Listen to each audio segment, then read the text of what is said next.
Good morning. Good morning.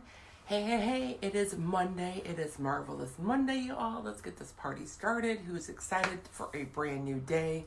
Give me a shout out. Let me know you're with me. If you're joining me live, let me know you're with me. Let me know where you're coming in from. If you're watching the replay, I love the flame. That's one of my favorite emojis. Let's burn this up. I am Dana Glass from Michigan, coming to you today with your daily dose of Dana. Good morning. Lachelle, can you hear me okay? Do I look funny? I got a new phone. I now have two phones. One for business and one for personal.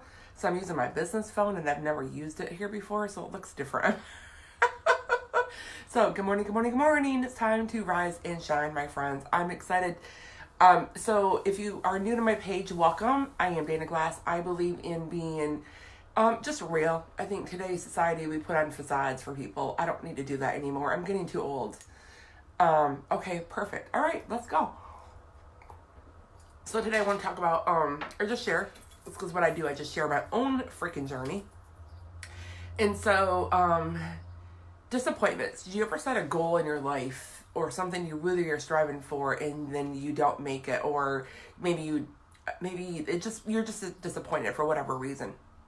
And so, you guys, listen, what do you do with that? I think it's really, really important that emotional intelligence, being emotionally intelligent really does come into play. But here's what I want to say. First of all, number one, when you're feeling disappointed about something, good morning, Heather.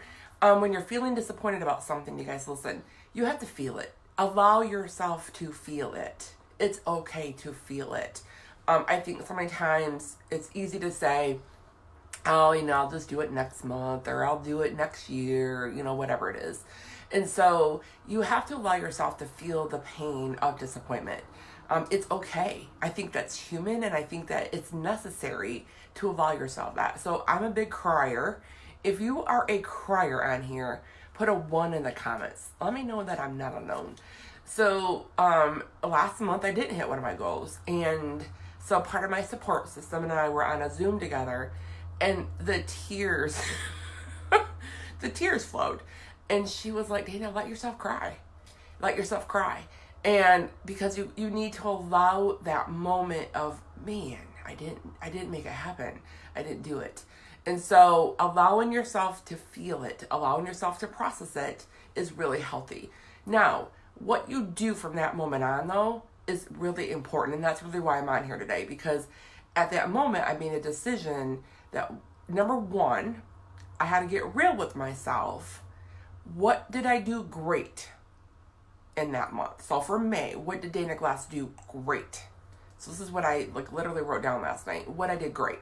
Because you have to praise yourself. You have to praise your journey and allow that. Because if you're always looking at the negatives, then you're just not going to feel good about it. You're not going to want to continue, guys. So number one, what did I do good?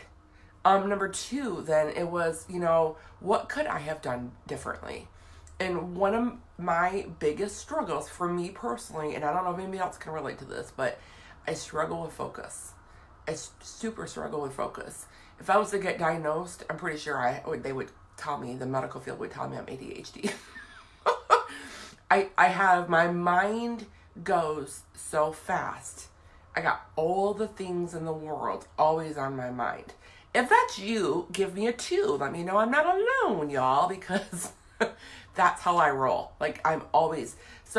I'm coming up with different systems, even more so. So I did focus a little bit, but not to the degree I wanted. So I rated myself 50%. 50% focused. I could have done better. And so what could I have done differently, right? So number one was praise yourself. What did you do great? Number 2 is, what could you do differently? And then number 3, this is really hard for me. I am a big dreamer, I guess is the word. I am that big girl that, not big girl, but the big, I think huge. I'm a visionary. I guess that's, I see let's go do all the things. I'm over here, let's go to the promised land, y'all. We got this, right? I am that girl, but here's the downside to that, is sometimes I will set goals I think you need to set a goal. Good morning, Paula. I'm saying so much prayer for your health, girl. I've been watching you. I've been thinking a lot about you. I think you need a goal in life. And I think you should set goals, you guys, in all 4 areas of your life. Like spiritual, health, and wealth. Those are the 3 areas I think you should set goals. And when I say wealth, I don't mean how much money is in the bank. How much do you not owe people? That's what I mean by wealth. So when I set goals, I have this tendency, you guys, to set these big freaking audacious goals for the month. And it's good you need to push yourself. So you need to set a goal and then maybe up it just a tad. But I'm over here trying to 10x it all the time. And I think you can 10x your actions, but you've got to make your goals where you really do believe you can attain them. You got to make a plan how you're going to attain them. So I always talk about setting yourself up for success. So both my refrigerators went out this weekend. I have a refrigerator in my kitchen and I have one in my garage. Do you know? They both went out. So I am struggling with my food. Like, I need to eat healthy. So I went out and bought, so here's my game plan. This freaking it was huge, cooler at Sam's Club. And filled it. It's supposed to keep the ice. It's like a camping cooler. So like I need to eat healthy. So stack the meats in my stuff in there and then put the ice over it and it's still cold. Like, it's amazing that it's still cold. So I had to figure out my solution to my problem because I'm trying to set myself up for success in my health. I cannot eat fast food. And so number 3 is your goal pushing you, but not too lofty? So it's great to think like that, but it's that inch by inch. So listen, you guys, when you start feeling successful, it's actually going to spur you on. If you're always looking at how unsuccessful you are, you're not going to make it happen, right? You're just not going to make it happen. And then, I just forgot my number 4. See? Oh, accountability. You got to find yourself accountability partners. If you're wanting to do more steps, who's going to hold you to the fire? Like, girl, did you get your steps in today? Maybe you got a Fitbit and you're challenging each other. If you want to become more debt free, do you have a game plan? Do you have it written out? What do you owe? What's the next bill that you can pay off? You got to have a game plan.